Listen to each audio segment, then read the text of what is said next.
Hi, this is Pat Martin with another Dex video, and what I'm going to look at this week is going to be the Graph 3D capability in Vis.js. Vis.js is a pretty awesome JavaScript visualization library.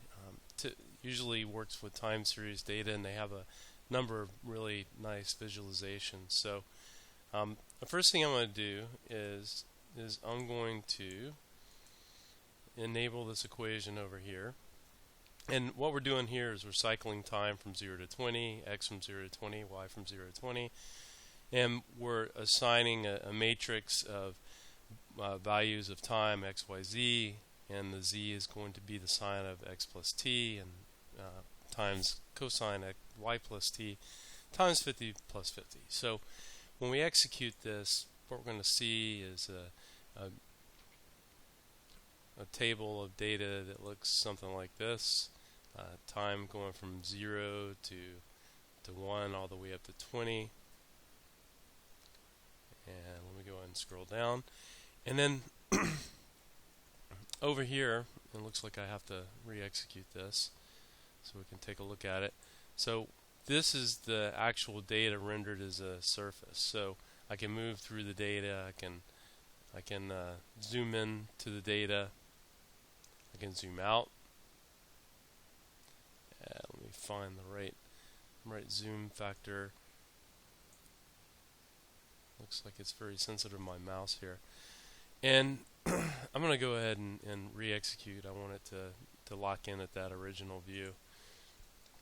And the next thing we can do is we can hit play, and I can stop, and then we can cycle through the data. That's at the end. We can move through the data with this little slider.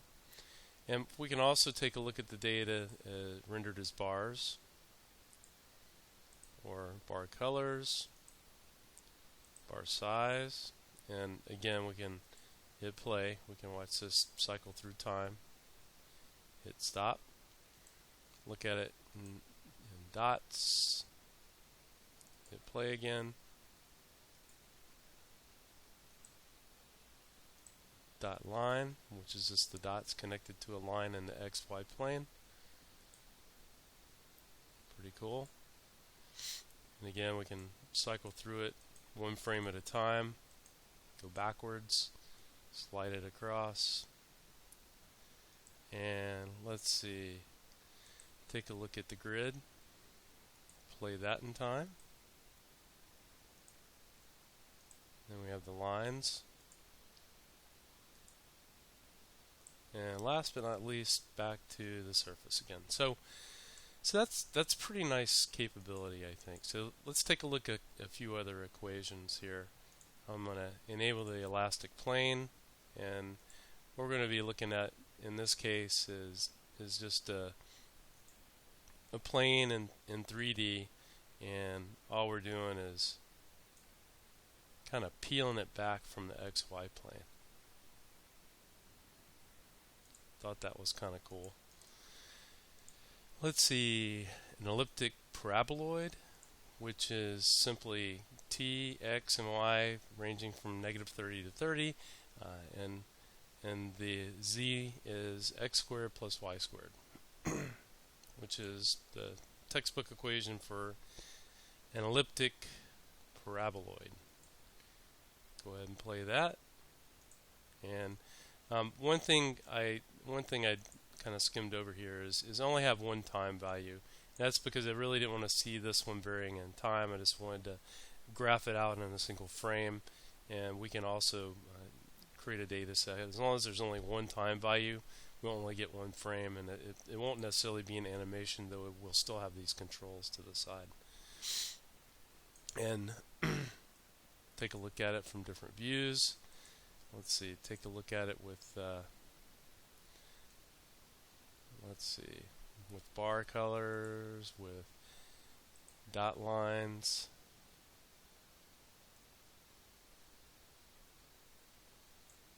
And let's see, you can also zoom in, zoom out.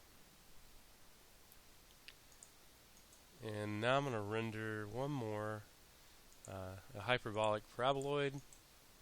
Let's see, enable that or disable that, and hit execute. Again, this is going to render to a single frame.